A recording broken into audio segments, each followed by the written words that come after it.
যে আজ আয়সার এই দশা তাদের কারণে হয়েছে। আম্মা আসলে তুমি তোমার ছেলেকে কেন বকাবকি করছো? সে তো একজন মুমিন মুসলমান, অপরাধ করেছে। তুমি কি কিছুই জানো না? বলে কি জানার আছে এখানে? তখন এই ব্যাপার তোমার বিরুদ্ধে তুফান চলতেছে মদিনায়। মুনাফিকরা তোমার চরিত্র কলঙ্কে দাগ বসিয়েছে। আমার ছেলে মুস্তাও তাদের সাথে আছে, এজন্য তাকে বকাবকি করতেছে। আমার জ্বর আরো বেড়ে গেল। ঘরে এসে জানামাজে ঘরের এক কর্নারে চলে গেল, সেজদায় পড়ল।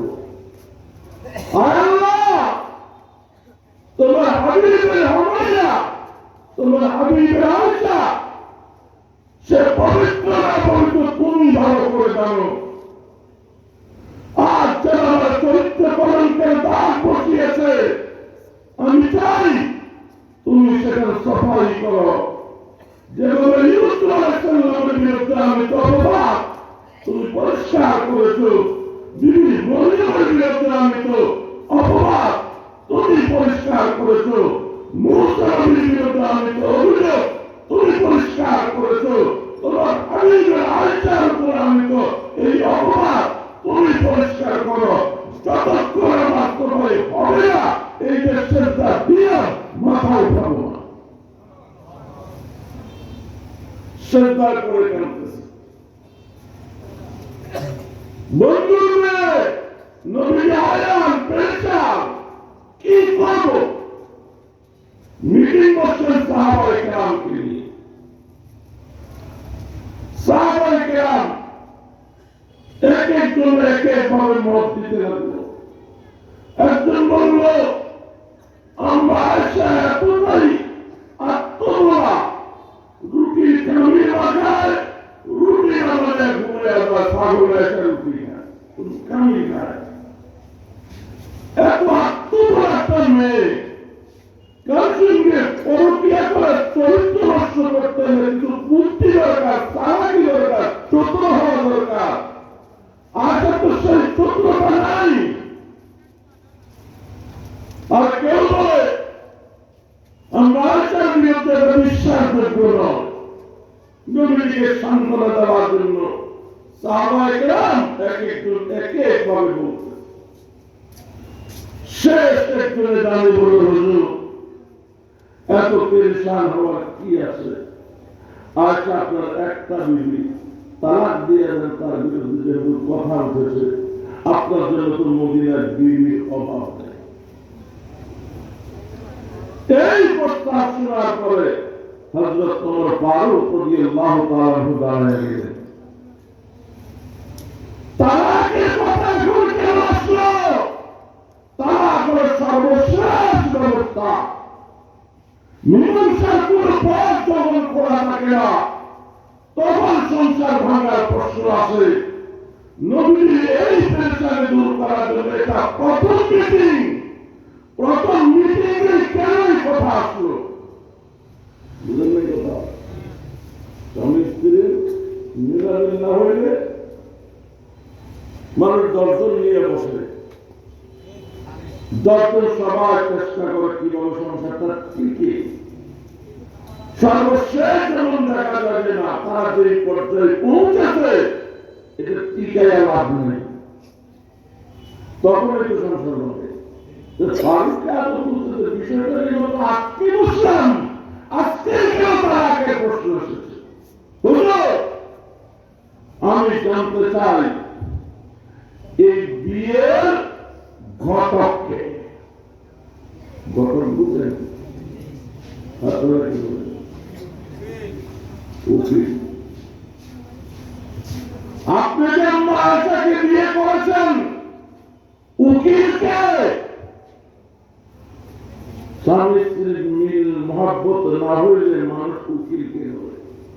হ্যাঁ, তুই বলছিস মেয়ের এই এই গুণ আছে, কিছুই তো নয়।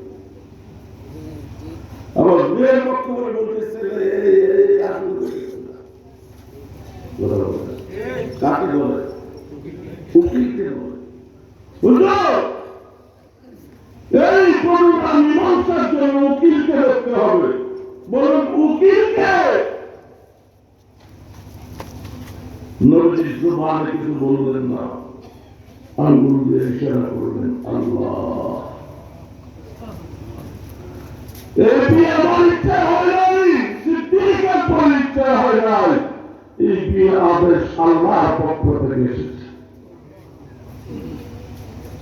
আমরা ফারুক রাদিয়াল্লাহু তাআলা বলেন, আল্লাহ চেয়ে শুনে আপনার ঘরে অপবিত্র কোন নারীকে পাঠাতে পারে না। আল্লাহ সব কিছু জানেন, আগের পিছিয়ে সব কিছু। আল্লাহ চেয়ে শুনে তার পয়গম্বরের হেরমে, পয়গম্বরের সর্বজনীন হিসাবে কোন অপবিত্র নারীকে পাঠাইতে পারে না। তদুপরি আল্লাহর সঙ্গে আপনার অনেক যোগাযোগ আছে। আপনি অপেক্ষা করুন, এই বিষয়ে আল্লাহ কি বলে। আল্লাহ তো আজ কাজ করবে। বলুন আল্লাহর ফয়সালা অপেক্ষা করুন, আল্লাহ কি বলে। লস্করি তরবারিকে নিয়ামুক্ত করে বললেন, আর মুনাফিকদেরকে আমার তরবারি হামলা করুন। আজকের পরে আয়সা কিনে যদি একটা শব্দ হয়, আমি আমার তরবারি দিয়ে মাথা দেব। সুবহানাল্লাহ বলেন না? একটা কথা কেউ বললে তার মাথা থাকবে না, ওনার তরবারি তার দেহ থেকে মাথা আলাদা করে দেবে। এই বিষয়ে আজকে থেকে চুপ। ফয়সালা যতক্ষণ আল্লাহ থেকে আসে না। নবী বলল, আমার দিল হালকা হয়ে গেছে। আমার আয়সাকে নিয়ে সব দূর হয়ে গেছে। নবীর সুলক্ষ সাহাবায়ে কেরাম নবীকে বিভিন্ন প্রেক্ষাপটে বলতেন, হুজুর আপনার জন্য আমার মা বাবা কোরবান হোক। আর নবী বলেন, আমার তোমার তরবারির জন্য আমার মা বাবা কোরবান হোক। তুমি আমার পেরেশানি দূর করে দিয়েছ। মিটিং শেষ করে নবীজি গেলেন সিদ্দিক আকবরের ঘরে। দরজায় আওয়াজ দিলেন।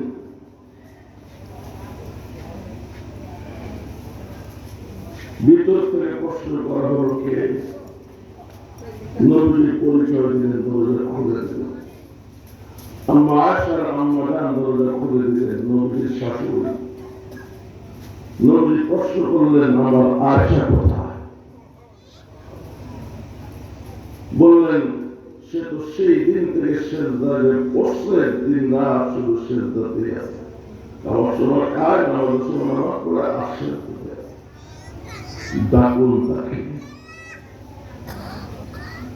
আমার আশা বলেন, নবীর কথা শোনার পরে আমার দিন আমাকে বললো, দৌড়ে গিয়ে নবীকে জড়িয়ে ধরে খুব কেঁদে নেই।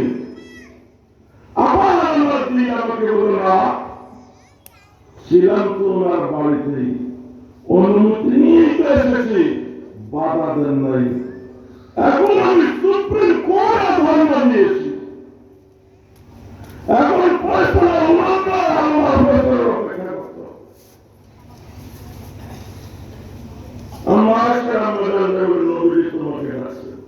বলে, মা আমি তোমার দরবার থেকে এসেছি, আমি আল্লাহর দরবারে আসছি। সুপ্রিম কোর্ট থেকে হাই কোর্টে যাওয়ার নিয়ম নেই। নবী নিজের জায়গায় গেলেন, যা বলে আসা এই বিষয়ে তুমি যদি কিছু বলতে চাও বলতে পারো, আমি শুনতে প্রস্তুত। আম্মা আয়েশা বললেন, আমি কিছুই বলতে চাই না। আজ আমার অবস্থা হলো আবু ইউসুফের মতো। আবু ইউসুফ মানে ইয়াকুব আলাইহিস সালাম। ছেলেরা ইউসুফকে হারিয়ে ফেলল। বাবার সাধ্য ছিল না খুঁজে বের করার। মামলাটা দিয়ে রেখেছিল আল্লাহর কাছে, ইন্নামা আশকু বাসি ওয়া হুজনি ইলাল্লাহ। মামলা আল্লাহর কাছে, যা থাকা ছাড়া, ধৈর্য ধারণ করা ছাড়া অন্য কোন পথ নেই। তো আচ্ছা বলেন, আমি তো বলি আমি দোষী, আপনারা বিশ্বাস করবেন অথচ আমি নির্দোষ। আর আমি যদি বলি আমি দোষী নই, আপনারা বিশ্বাস করবেন না অথচ আসলে আমি নির্দোষ। অতএব আমি আমার পক্ষে বলতে চাই না, বিপক্ষে বলতে চাই না, আমার মামলা আল্লাহর কাছে দিলাম। নবী বলে আয়েশা, তোমার ছেলে ওমর তিনিও এটাই বলেছে, তুমি অপেক্ষা করো, আমি অপেক্ষা করি মহান আল্লাহ কি বলে। বুঝতেছেন? এর মধ্যে দেখা গেল নবীজি ঘামতে শুরু করলেন। প্রচন্ড শীতের সময় যখন অভিযানে হতো নবীজি ঘামতেন, টকটক করে ঘাম পড়ত। হঠাৎ ঘেমে যাওয়াটা ও পেয়াসার লক্ষণ। নবীজি ঘামতেছিলেন এবং ওরে আসলেন নবীজিকে চাদর দিয়ে ঢেকে দেওয়া। কিছুক্ষণ পরে নবীজি বললেন, আয়েশা সুসংবাদ গ্রহণ করো, আল্লাহ পাক তোমার পবিত্রতার পক্ষে কোরআন শরীফের আয়াত নাযিল করেছে।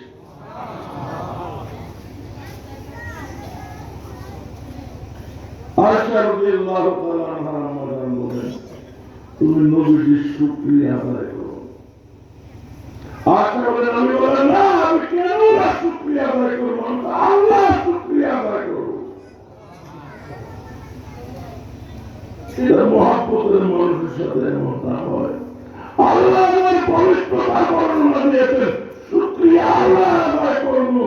ওনার পরমাত্ম থেকে তো অভিযোগ নিয়ে এসেছি, আক্কেল নেই।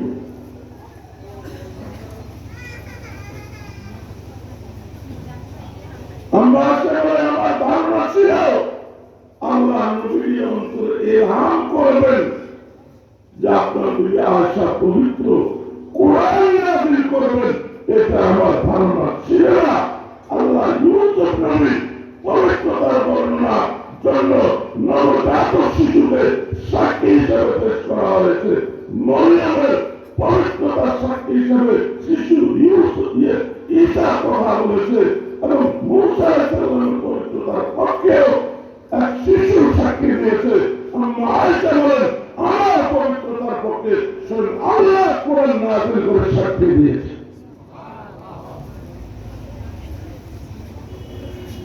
সূরা নূরের মধ্যে আল্লাহ পাক 10টি আয়াত নাযিল করলেন। সূরা কলমের মধ্যে যে আম্মা আয়েশাকে অপবাদ দিয়েছে তাদের ব্যাপারে আয়াত নাযিল হয়েছে। তাদের 10টা কুচরিত্রের কথা আল্লাহ বলেছে, 10টা। তার মধ্যে শেষ যেটা, সেটা হলো উতুল্লিন বাদা যালিকা জামিন। তাদের চরিত্র হলো তারা জারজ। জামিন মানে কি? জারজ, যেটাকে সরল বাংলায় বলা হয় হারাম দাদা। নোয়াখালী কুমিল্লা বলে মাটির, চট্টগ্রামে বলে কানকির হওয়া, চট্টগ্রামের কক্সবাজারে কি বলে জানি না, সিলেটে গেছি তারা বলে পুঙ্কা, ময়মনসিংহে বলে পুন্ডা।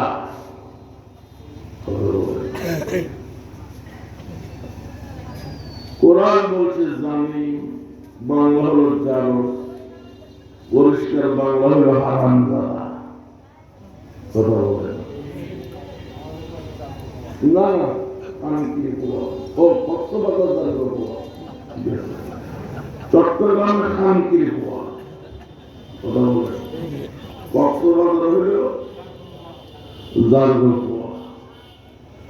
অন্য বর্ণনায় আছে এই কথাগুলো আল্লাহ ওলীদ ইবনে মুগীরাকে বলছে। কথা বুঝবেন, বুঝলে মজা আছে, না বুঝলে মজা নেই। ওলিদ ইবনে মুগীরা দেখুন 9টা তার মধ্যে আছে, আল্লাহ 10টা গালি দিয়েছে, 9টা তার মধ্যে আছে। 10 নম্বরটা ওলিদ জানে না, জানে কে? মা। আল্লাহ তো জানে, জুলের মধ্যে জানে কে? মা। মায়ের গলায় তরবারি ধরছে, মা মুহাম্মদের খোদা আমাকে 10টা গালি দিয়েছে, আমার 10টা চরিত্রের কথা বলেছে, 9টা আমি হুবহু পেয়েছি, 10 নম্বরটা আমি জানি না, জানো তুমি, বলো আমার জন্ম রহস্য কি? মাকে পেয়াদা তরবারি সরা, তোর বাপের গজবন্ধ ছিল, আমার কি দোষ?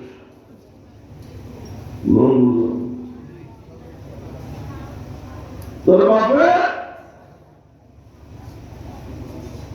গজবন্ধ ছিল, আমার কি দোষ? তোর বাপে কাপুরুষ ছিল,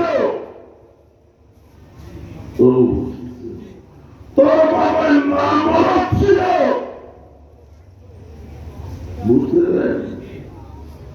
তোর বাবা গজবন্ধ ছিল, আমার কি দোষ? ওই যুগে হারমাল ছিল না, এই যুগে হারমাল খায় না, মরদ মরদ হয়, কাপুরুষ পুরুষ হয়, বলেন না?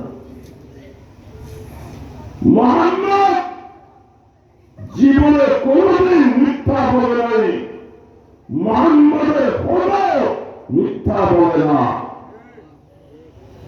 বুঝলাম আমার বাবার নাম ছিল কাপুরুষ ছিল, তুমি কেন তার সংসারে থেকে গেলা?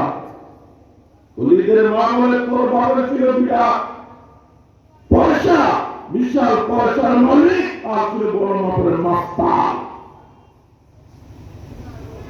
রক্ত আমার পা জড়িয়ে রক্ত, তোর টাকা পয়সা সোনা করে যা লাগে দেব, আমার ইজ্জত নষ্ট করবি না, আমি যে কাপুরুষ কেউ জানে না, তুই চলে গেলে ফাঁস হয়ে গেলে, আর যদি চলে যাও তোমাকে ত্যাগ করে, আমার আরেকটা পরিচয় হলো মাস্তান, দুনিয়া থেকে খতম করে দেবে। তো বলি আমি যেতে চাইয়াও যেতে পারি নাই, কথা বলে নবী সাহাবায়ে কেরামের সমালোচক আল্লাহ দারুস বলেছে, ওলিদ ইবনে মুগীরা হাতে হাতে পেয়েছে, আর যদি কোন নবীর সমালোচককে, সাহাবায়ে কেরামের সমালোচককে, উম্মুল মুমিনিনকে তুচ্ছ তাচ্ছিল্যকারীকে আল্লামা মুহিবুল্লাহ কাদরী খানকি বলে তাকে যথার্থই বলেছে।